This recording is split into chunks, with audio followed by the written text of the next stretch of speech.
সাবেক প্রধানমন্ত্রী, দেশনেত্রী, জামাত জোটের সাবেক নেত্রী বেগম খালেদা জিয়ার সর্বশেষ যে ক্রিটিক্যাল অবস্থা, সংকটাপন্ন অবস্থা, জরুরি অবস্থা, ডাক্তার, আত্মীয় স্বজন, আমরা যারা বেগম খালেদা জিয়ার শুভাকাঙ্ক্ষী, আমরা যারা খালেদা জিয়াকে নেতা মেনেছি বা মানি, সবাই আশা ছেড়ে দিয়েছে যে খালেদা জিয়া আর সুস্থ হবেন না, কোনো আশা নেই, দেয়ার ইজ নো হোপ। এখন যে কোনো সময় আল্লাহর পক্ষ থেকে ফয়সালা।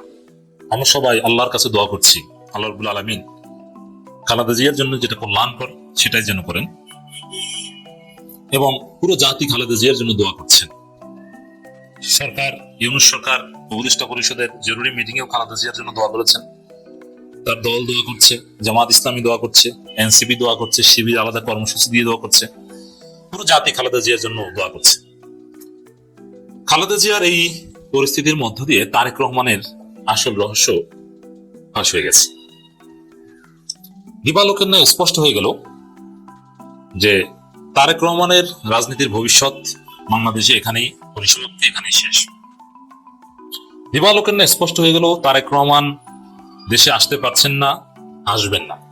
এমনকি এটাও স্পষ্ট হয়ে গেল নির্বাচনের তফসিল ঘোষণা হলেও তারেক রহমান দেশে আসবেন না। এটাও স্পষ্ট হয়ে গেল যে নতুন বাংলাদেশ, আগামীর বাংলাদেশ, তারেক রহমান মুক্ত একটা নতুন বাংলাদেশ।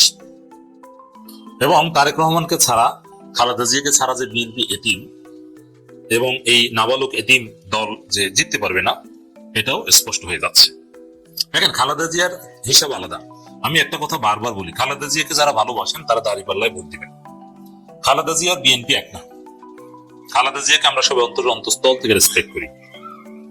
যেমন পিনাকি বিএনপিকে ধুয়ে দেন, কিন্তু খালেদা জিয়ার প্রতি পিনাকির যে রেসপেক্ট, এটা অসাধারণ। আমাদের ক্ষেত্রে সেম। এখন স্বাভাবিক, দেখেন, নির্বাচনের তফসিল ঘোষণা হবে ডিসেম্বরের দ্বিতীয় সপ্তাহের মধ্যে, এটা একদম স্পষ্ট করা হয়েছে। খালেদা জিয়ার এই চূড়ান্ত সংকটকালীন সময়ে তারেক রহমান আসবেন না জানিয়ে দিয়েছে। তো এখন যদি না আসেন, তাহলে তফসিলের আগে কি এমন ঘটবে যে আসবেন? এর মানে তফসিলের পরও তারেক রহমান তফসিলের আগে পরে আসবেন না। তাহলে এতদিন রহস্য ফাঁস কোন জায়গায়? এতদিন যে বলতেন এই যে শীঘ্রই আসবেন, শীঘ্রই আসবো, দেখা হবে, এগুলো যে সব ভুয়া কথা ছিল, প্রমাণিত হয়েছে। কেন আসবেন না? এটা নিয়ে আরেক রহস্য, রাজনীতি তোলপাড়। তারেক রহমান নিজে বলছেন যে দেশে আসার সিদ্ধান্ত এটা আমার একক নিয়ন্ত্রণাধীন নয়। এর মানে দেশে আসার সিদ্ধান্ত অন্য কারোর উপর নির্ভর করে, কারোর উপর নির্ভর করে সেদিকে আমি আসি। এখন এই খালেদা জিয়ার সর্বশেষ পরিস্থিতিকে কেন্দ্র করে দ্বিধাদ্বন্দ্বের অবসান হলো যে তারেক রহমান দেশে আসবেন না। দেখেন বিষয়টা কি, অসুস্থ খালেদা জিয়া, মানুষ খালেদা জিয়ার জন্য দোয়া করছে জামাত শিবিরের লোকজন বেশি, কিন্তু সাধারণ মানুষ তারেক রহমানকে গালি দিচ্ছে যে দেশে আসছেন না কেন, দেশে আসছেন না কেন। এই যে চাপ, এই যে প্রত্যাশা চাপ, যাই বলেন, দেশে আসতে না পারলে এই জনগণ কখনো তারেক রহমানকে ভোট দিবে না। তারেক রহমানের ব্যক্তিগত দল ক্ষমতায় আনা তো দূর কি বাদ, ব্যক্তিগতভাবে এমপি হওয়ার বিষয়টা হয়তো হুমকির মুখে পড়ে গেল। তো দর্শক, আমার কাছে যেটা মনে হয় যে খালেদা জিয়াকে যদি আল্লাহ নিয়ে যান, এর মধ্য দিয়ে বিএনপি এতিম হয়ে যাবে এবং খালেদা জিয়াও একলা হয়ে, তারেক রহমান একলা হয়ে যাবেন। আবার সজীব ওয়াজেদ হয়তো জানিয়েছেন যে আন্তর্জাতিকভাবে বিএনপি নেতৃত্ব পরিবর্তনের চেষ্টা করা হচ্ছে। সেখানে তারেক রহমান, কে আছে তারেক রহমানের বাংলাদেশে?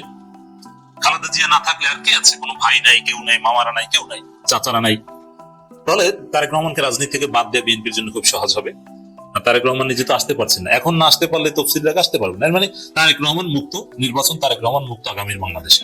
আমরা ভেবেছিলাম ডাক্তার শফিকুর রহমানের প্রতিদ্বন্দ্বী হবেন তারেক রহমান, কিন্তু সেটা সম্ভবত হচ্ছে না।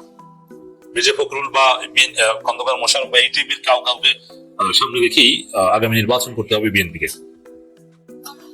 আবার জাইমা রহমানের পক্ষ থেকে প্রচার করা হচ্ছে, জাইমা রহমান, এটা কখনো ভুল নেই বলি যে তারেক রহমানের কন্যা জাইমা রহমান আমার বন্ধু, তার নামে বিভিন্ন ফেক আইডি আছে। অনেকে মনে করেন যে ওইটাই তার আইডি, না। তবে পারিবারিক সোর্স এটাই বলছে এবং বিএনপির লোকজন এটা প্রচার করার চেষ্টা করছে যে জামাত নিয়ন্ত্রিত ইউনূস প্রশাসনের অধীনে তারেক রহমান দেশে আসতে পারছেন না, নিরাপদ মনে করছেন না। এটা একটা পারসেপশন, বিএনপির কেউ কেউ বলছে, তারেক পরিবারে কেউ কেউ বলছে। তাহলে এটা স্পষ্ট হয়ে গেল, যদি এটা জামাত নিয়ন্ত্রিত ইউনূস প্রশাসন হয়, তাহলে নির্বাচনেও তারেক রহমান আসছেন না। হিসাব ক্লিয়ার। আর একটা সোজা হিসাব তো বুঝেন, আর কয়েকদিন পর তফসিল ঘোষণা, অথচ তারেক রহমান এখন পর্যন্ত বাংলাদেশে ভোটার না। তাহলে তারেক রহমানের আর কোন হোপ চান্স আছে? নাই। তো এতে এমন একটা বেকায়দায় তারেক রহমান পড়েছেন, তার জীবনের অন্যতম কঠিন পরিস্থিতিতে পড়েছেন তারেক রহমান। বিশেষ করে বাংলাদেশের কালচার, বাংলাদেশের মানুষের পারসেপশন যে মায়ের মৃত্যুতে বা মায়ের চরম সংকটাপন্নে কোন ধরনের বাধা বিপত্তি না থাকা সত্ত্বেও এখন তার হাসিনা ক্ষমতায় না। যে সন্তান পাশে আসেনি, দেশে আসেনি, এমনকি মায়ের জানাজা পড়তে যে আসেনি, যদি এরকম ঘটে থাকে, সেই সন্তান কুসন্তান, এই সন্তানকে কেউ ভোট দেবেন না। এবং আগামী নির্বাচনে তারেক রহমান বা তার দল এই পয়েন্টে কঠিন পরিস্থিতি বলে যে মায়ের মৃত্যুতে দেশে আসেন না ভীতু কাপুরুষ, এ নাকি হবে বাংলাদেশের প্রধানমন্ত্রী। তো দর্শক, এবার আসেন তারেক রহমান যে বক্তব্য, এমন সংকটকালে দেশে ফেরার সিদ্ধান্ত গ্রহণের সুযোগ একক নিয়ন্ত্রণাধীন নয়। তারেক রহমানের যে বক্তব্য, তারেক রহমান নিজে সিদ্ধান্ত নিতে পারছে না, কিন্তু এগুলো বলে কোনো লাভ নেই। বাংলাদেশের মানুষ এমন নেতা চায়, এমন সন্তান চায় যে সব বাধা বিপত্তি অতিক্রম করে বাইজিদ গোস্তামির মতো একজন সন্তান চায়, যে মায়ের শয্যা পাশে দাঁড়িয়ে থাকবে, মৃত্যুর ঝুঁকি নিয়ে সে আসবে, মরে গেলে যাবে, তাতে কি হয়েছে? জীবনের এত মায়া। মীর কাসেম আলীরা দেশে আসছেন না, ফাঁসির সম্ভাবনা থাকা সত্ত্বেও ফাঁসির দড়িতে ঝুলেছেন, যার ফলে এখন জামাত ক্ষমতায় যাচ্ছে। এত ভয় কিসের? এত ভয় নিয়ে রাজনীতি করা যায়? এত ভীতু, এই ভীতু সন্তান, এই ভীতু নেতা বাংলাদেশের মানুষ চায় না। এখন তারেক রহমান নিজের হাতে সিদ্ধান্ত নেই, দলের হাতে। তাহলে দল আসতে দিচ্ছে না। আমি যেটা বলছি যে দলই চাচ্ছে তারেক রহমান মাইনাস হোক, কারণ তারেক রহমান এখন আসলে তো হিরো। যেমন এখন আমি চিন্তা করি, আমরা তো জামাতের পক্ষে বলি, এই খালেদা জিয়ার অসুস্থতার এই সময় যদি ঝুঁকি নিয়ে তারেক রহমান দেশে আসেনি, তাহলে এই যে হাইপ, তারেক রহমানের যে ইমেজ, এটা জামাত কিভাবে ট্যাকেল দিবে? জামাত তো এইখানে একটা কঠিন ধরা খাবে। জামাতের এতদিনে যে হাইপ, এটা বাবল হয়ে যাবে, খারাপ অবস্থা হয়ে যাবে। মানে তারেক রহমানের একটা চমক দেখানোর সুযোগ, সেহেতু না। তাহলে একক নিয়ন্ত্রণাধীন নয়, তাহলে কি দলের সিদ্ধান্ত দিতে হবে? দল সিদ্ধান্ত দিচ্ছে না কেন? তারেক রহমানকে মাইনাস করতে চায় না? ভারতের সিদ্ধান্ত, ইউনুসের সিদ্ধান্ত আসতে দিচ্ছে না। না, ইউনুস সরকার বলেছে কোনো সমস্যা নেই, আমরা সার্বিক নিরাপত্তা দিব, এবং চিঠিও দিয়েছিল যে নিরাপত্তা চাই। গোয়েন্দা সংস্থার কোনো তথ্য আছে? বলেন কি কারণে তারেক রহমান দেশে আসবে না? যেহেতু তারেক রহমান একজন রাজনীতিবিদ, এটা আমাদের জানার অধিকার রয়েছে, তাকে মাস্ট ক্লারিফাই করতে হবে। ভারতের আপত্তি আছে, থাকলে কি আপত্তি জানান। আপনি বলবেন না আবার ভোট চাইবেন, এটা তো হবে না। দেশনেত্রী বেগম খালেদা জিয়ার এই চরম এবং শেষ পর্যায়ের সংকটাপন্ন সময়ে তারেক রহমানের বিরুদ্ধে ইউনুস সরকার এক প্রকার অঘটন ঘটিয়ে দিয়েছে, বলা যায় তারেক রহমানের হাতে হারিকেন ধরিয়ে দিয়েছে। দর্শক, তারেক রহমান তার জীবনের সবচেয়ে কঠিন চাপ ফিল করছেন এখন। মানসিকভাবে তিনি ভেঙে পড়ার মতো একটা উপক্রম, এবং ভবিষ্যৎ রাষ্ট্রনায়ক হিসেবে নিজের অযোগ্যতার প্রমাণ দিচ্ছেন। এমনিতেই রাজনৈতিক অযোগ্যতা, তারেক রহমান ব্যর্থতা যতই থাকুক না কেন, পলিটিক্যাল লিডার হিসাবে তারেক রহমান পুরোপুরি ব্যর্থ, এতে কোনো সন্দেহ নাই। কারণ তারেক রহমান জীবনে কিছুই করতে পারেনি। কি করেছেন? দেশের জন্য, জাতির জন্য, বিএনপির জন্য কি এমন করেছেন? হাসিনার ফেসিবাদের বিরুদ্ধে কোনো কন্ট্রিবিউশন, কোথাও কিচ্ছু নেই। জাস্ট পারিবারিক কারণে মায়ের পরিচয়, বাবার পরিচয়, দলের ভারপ্রাপ্ত চেয়ারপারসনের পোস্ট পেয়েছে। এছাড়া তারেক রহমান স্পেশালি নেতৃত্ব নিয়ে, অনেকে বলেন যে না, কিছু না পারুক, বিএনপি কে তো সংগঠিত রেখেছে। না, বিএনপি কে সংগঠিত রাখতে পারেনি। কে বলেছে বিএনপি কে সংগঠিত রেখেছে? ধানের শীষের ভোটাররা সব দাঁড়িপাল্লা হয়ে গেছে, এটাকে সংগঠিত রাখা বলে? তো দর্শক, এই পর্যায়ে ব্যর্থতা যাই থাকুক না কেন, একজন সন্তান হিসেবে মায়ের প্রতি আবেগ ডেফিনেটলি আছে, এটা আমরা বিশ্বাস করি। আর তারেক রহমান ভদ্র পরিবারের সন্তান, সজীব ওয়াজেদ জয়ের মতো নেশাখোর না। যে যেমন দেখেন সজীব ওয়াজেদ জয়, দেখেন যে এরা কত বড় মানে খারাপ ফ্যামিলির ছেলে। জয়, পুতুল, ওদেরকে কখনো দেখেছেন যে ওদের বাবা ওয়াজেদ মিয়ার নাম নিতে, অথবা ওয়াজেদ মিয়ার সম্পর্কে কোনো আবেগ দেখাতে, অথবা ওয়াজেদ মিয়ার কবর জিয়ারত করতে গিয়েছে, এরকম কখনো শুনেছেন? জয়, পুতুলের ক্ষেত্রে কখনো না।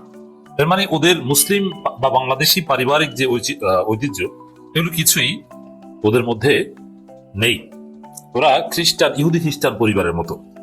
আর জয় বিয়েও করেছে একাধিকবার, একবার হিন্দু পরিবারে বিয়ে করেছিল, আর একবার ইহুদি পরিবারে বিয়ে করেছে। কিন্তু তারেক রহমান ভদ্র, সভ্য এবং বাংলাদেশি পরিবারের সন্তান। খালেদা জিয়া আদর্শ মা, আদর্শ গৃহিণী, আদর্শ নেত্রী ছিলেন, এবং জিয়াউর রহমান আদর্শ বাবা এবং আদর্শ নেতা, আদর্শ পিতা, সব। সেই জায়গায় তারেক রহমান তার মায়ের জন্য তার হৃদয় কাঁদে, এতে কোনো সন্দেহ নেই আমাদের। কিন্তু নেতা হিসাবে তারেক রহমান পুরোপুরি ভীতুর পরিচয় দিয়েছেন। যেমন জিয়াউর রহমান মৃত্যুকে ভয় করতেন না, আর তারেক রহমান ভয় দেশে আসেন না। মানে এত ভয় থাকলে আপনি রাজনীতি করেন কেন? তো দর্শক, তিনি বলছেন যে দেশে আসা তার নিয়ন্ত্রণের, দেশে আসার সিদ্ধান্ত তার একক নিয়ন্ত্রণাধীন নয়, এর মানে এটা অন্য কারোর উপর নির্ভর করে। যে নেতা তার মায়ের এই সংকটকালে একক সিদ্ধান্ত নিতে পারেন না, সে জাতির সংকটকালে কোনো সিদ্ধান্ত নিতে পারবেন না, যার প্রমাণ গত 15 বছরে দিয়েছেন। হাসিনা পতনের বিরুদ্ধে গুরুত্বপূর্ণ মোমেন্টামে কোনো সিদ্ধান্তই দিতে পারেননি। এই জন্যই বলছি তারেক রহমান ব্যর্থ নেতা। সেই তারেক রহমান যখন একটু সিম্পিতি পাওয়ার চেষ্টা করছেন, যে সবাই বলছেন যে দেশে আসছেন না কেন, দেশে আসছেন না কেন, তিনি এটা স্পষ্ট করেছেন যে দেশে আসা সম্ভব নয়, এটা আমার একক সিদ্ধান্ত নয়, ঝুঁকি আছে, নানান কিছু বলা হচ্ছে। সেই পরিস্থিতিতে সরকার যে কাজটা করেছে, এটা এক কথা বলে তারেক রহমানের হাতে হারি কিন্তু তুলে দিয়েছে। তারেক রহমান বলছে এমন ভাবে যেটা একক সিদ্ধান্তের বিষয় নয়, অনেক কিছুর উপর নির্ভর করে, যার সরল অর্থ তারেক রহমানের নিরাপত্তা সংকট আছে, দেশে আসলে হয়তো তাকে কেউ হত্যা করতে পারে, তার জীবনের কোনো গ্যারান্টি নেই, দেশ তার জন্য নিরাপদ নয়, এই তো কথা। এটা তো যে কেউ বুঝে ব্যাখ্যা এটাই। তো সেই জায়গায় সরকারের পক্ষ থেকে ডক্টর ইউনূস সরকারের প্রেস সচিবের বক্তব্য, ইউনূসের বক্তব্য, সরকারের বক্তব্য, প্রেস সচিবের কাজই হচ্ছে সরকারের বক্তব্য জাতির সামনে স্পষ্ট করা। তিনি যা বলেছেন এটা তারেক রহমানকে মুহূর্তের মধ্যে ব্যর্থ করে দিয়েছে। তারেক রহমান যতটুকু সিম্পেথি পাচ্ছিলেন, এগুলো সব জয় বাংলা করে দিয়েছে। তারেক রহমান এই হতাশাজনক সময়ে, এই সংকটপূর্ণ সময়ে, যেখানে তিনিও খালেদা জিয়ার মতো সহমর্মিতা পাওয়ার কথা, কিন্তু না, উল্টো তারেক রহমান সমালোচনায় বিদ্ধ হচ্ছেন। এটা তারেক রহমানকে অনেক পীড়া দেয়, আমি জানি। তার মধ্যে মরার উপর খারাগা, কাটা জায়গায় মরিচ এবং লবণ লাগিয়ে দিয়েছে ইউনূস সরকার। কি বিএনপি ভারপ্রাপ্ত চেয়ারম্যান তারেক রহমানের বক্তব্য, তার দেশে ফেরা নিয়ে অন্তর্বর্তী সরকারের অবস্থান জানিয়েছে প্রধান উপদেষ্টা ডক্টর মোহাম্মদ ইউনূস। প্রেস সচিব শফিকুল আলম 29 নভেম্বর বিকাল 4:57 প্রেস সচিবের নিজের ফেসবুকে সংক্রান্ত পোস্ট দেন। পোস্টটি হচ্ছে, জনাব তারেক রহমান আজকের বক্তব্য যে এখনই দেশে ফেরার বিষয়ে সিদ্ধান্ত নেওয়ার সুযোগ তার জন্য অবারিত একক নিয়ন্ত্রণাধীন নয়, এটা উল্লেখ করে প্রধান উপদেষ্টা প্রেস সচিব শফিকুল আলমের কাছে জানতে চাওয়া হয় যে তারেক রহমান বাংলাদেশ প্রত্যাবর্তন বিষয়ে সরকারের তরফ থেকে কোনো বিধিনিষেধ রয়েছে কিনা। প্রেস সচিব জানান, এ ব্যাপারে সরকারের তরফ থেকে কোনো বিধিনিষেধ অথবা কোনো ধরনের আপত্তি নেই। তিনি আলোক করেন বেগম খালেদা জিয়ার শারীরিক অবস্থানে প্রধান উপদেষ্টা প্রফেসর মোহাম্মদ ইউনূস ইতিমধ্যে গভীর উদ্বেগ প্রকাশ করেছেন এবং তার জন্য দেশবাসীর কাছে দোয়া চেয়েছেন। এক কথায় যদি আমরা বলি যে সরকারের পক্ষ থেকে যে বিষয়টা ক্লারিফাই করা হলো যে তারেক রহমান দেশে আসেন না, সরকারের কোনো হাত নাই, সরকারের পক্ষ থেকে কোনো নিরাপত্তা সংকট নাই, কোনো বিধিনিষেধ নাই, সরকার কোনো ঝুঁকি মনে করে না। এর অর্থ এটাই যে তারেক রহমানের দেশে আসার পেছনে কোনো আসতে বিধিনিষেধ নাই, কোনো ঝুঁকি নাই, কোনো সমস্যা নেই।